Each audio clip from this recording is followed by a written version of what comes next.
cette période, il est temps de terminer l'année sur ce qui s'est passé. Ok, on accepte, on a eu, on n'a pas eu, bref, peu importe, mais on va préparer la nouvelle année en activant le secteur des projets en Feng Shui, qui est un secteur hyper puissant, qui est tourné vers l'avenir. Ce secteur, il se trouve à l'ouest de ta maison et il est nourri avec l'élément métal. Il correspond un petit peu à ta lettre au Père Noël. Sauf qu'à la différence du Père Noël, en activant ce secteur de manière tout à fait consciente, c'est ta propre condition que tu vas activer et tu vas pouvoir compter sur toi-même pour atteindre tes objectifs. Ce secteur étant tourné vers l'avenir, tu vas évidemment éviter d'y mettre tout ce qui concerne le passé.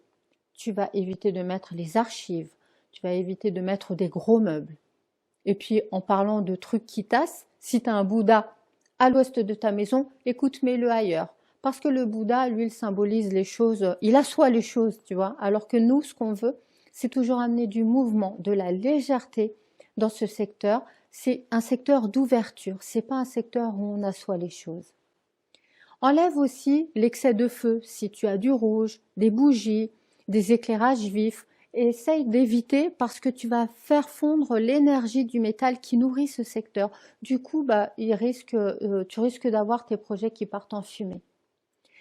Ce qui est bien de mettre ici, c'est que, au même titre que dans le sud, on a vu, qui est le secteur de la confiance, tu y as mis les symboles de la femme que tu es aujourd'hui pour te redonner confiance, pour reprendre conscience de toi-même. Et bien dans le secteur ouest, tu vas mettre ta vision de l'avenir, ta vision de ton avenir.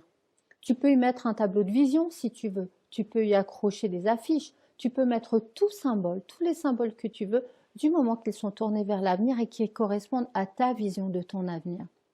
Où est-ce que tu as envie d'aller en vacances? Qu'est-ce que tu as envie de faire?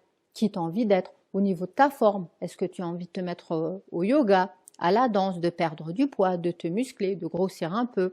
Est-ce que tu as envie de rencontrer plus d'amis?